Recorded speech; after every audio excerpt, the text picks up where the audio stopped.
Very important competitive advantage in getting the healthcare system, even apart from the healthcare that yes, ma'am. Red shirt. Yes, ma'am. Nick, could you get the microphone to?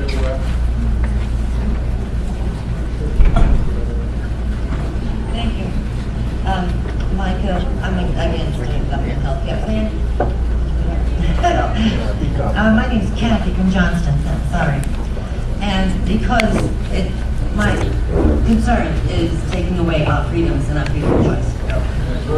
But Senator Harry Reid's office said that healthcare reform will be passed by any legislative means possible. To reasonable people, which I consider myself, that tells us that they want a healthcare bill passed, anything, so that they can get the government's foot in the door to then manipulate the bill, like the conditions with the car companies and the banks. And you can keep your health care if you like it, yes, that's for now. But the conditions in healthcare reform set up the structure to eliminate private providers and employer-based healthcare and pave the way for a single-payer government plan. And then the government would say it was the employer's fault and the provider's fault because they didn't live up to their responsibilities. The government steps in and saves the people by having a plan for them. So yes, I do have a question.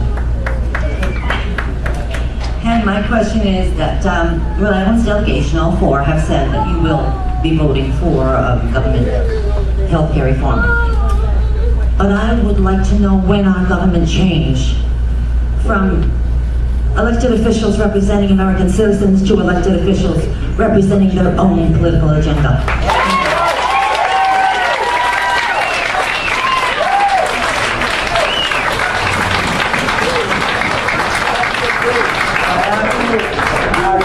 What kind of health coverage you have?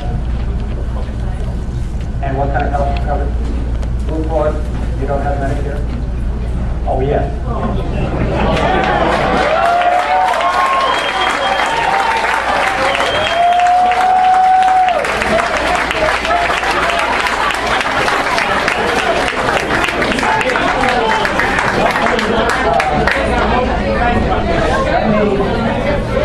Let me just say that the idea of a single-payer system has been specifically rejected. One of our colleagues introduced it as legislation. It was specifically rejected. The other thing I think we should point out is, we are trying to build in this choice, which many people don't have.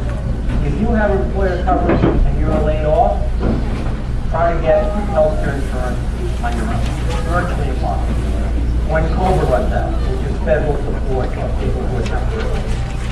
So our whole point is to maintain this system, not to change it to a single payer.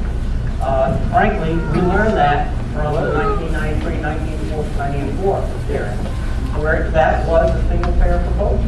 And I think Senator Whitehouse is correct. What we found is it didn't resonate with the culture of this country, which is they want private insurance. They want choice. We have a healthcare system that is principally based upon employment. People want to maintain it. That's why we tried to build this system so that you make a choice, that there are private options. And let me also sort of put it in context in terms of the freedom that we have here in Rhode Island. Two companies control 80% of the market. What choices between those two? Why? Because they come in here. All I can tell you is several companies have tried to enter this market competitively, and they have withdrawn. We've seen several different Ocean State Healthcare came in, Riga came in, etc. A private market, and when you have that kind of market power, 80%, you basically have a lot of leverage against a competitor. And that, we've seen the example where companies who come in, they try to develop competition, they have it. What we'd like to see, frankly, is a range of choices that you have, or particularly people who don't have access to Medicare, that will go in and make that choice based upon their needs, their evaluation, and what they want to pay. Thank you. This lady here? Hi, my name is Christina. I'm from Johnston. This is my son Dominic. He has cerebral palsy. I have lived in Europe before, okay, for many, many years. The most recent time I spent 10 months in England, and I was part of the NHS system. There are pros and cons to our system. There are pros and cons to their system. I will tell you that I will take my system right now. I experienced it through moments when I had to have an appointment for my son. He was just being diagnosed with cerebral palsy at the time. And you don't get to choose. They make an appointment for you. You don't cancel because you might not get another one for 2 months. So they make that appointment and you make it fit. They make it to the specialist that they've chosen for you. So I don't like public option. I am of the opinion that we need a reform, but I don't like what has been proposed.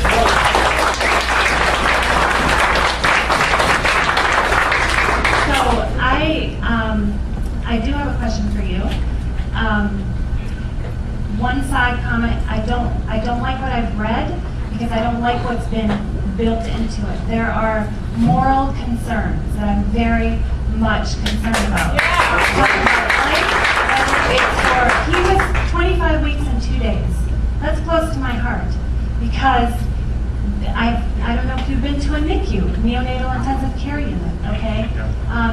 So my question is, what I've read, I don't like. I want to know if you've read the entire proposal. That's what I'd like to know. Page 1 or the last page? I think Jack and I have both read the entire Senate Health Bill, which is the one that we worked on and wrote in the Health Committee. There is not a Finance Committee bill yet, and so we obviously have not read that. I have not read, but I've been briefed on the House bill because it's not clear what's going to come out of it. So it's not at the stage where we are going to engage with it yet. So I consider myself to be responsibly informed about the bill. And in terms of your question about how you don't like the public option, that is one of the reasons that the bill makes it an option and puts it side by side with Blue Cross, with United, with Neighborhood Health Centers, wherever else you might like. And so it can be your choice not to take it, but somebody else here who might like a public option, they get their choice and you're not taking Okay, that then away. explain it to me because as I've read it, there's a phasing out. And this is my concern because I live in America in a land of choice. There's so many people that come here because we So my concern is there a phasing out? No.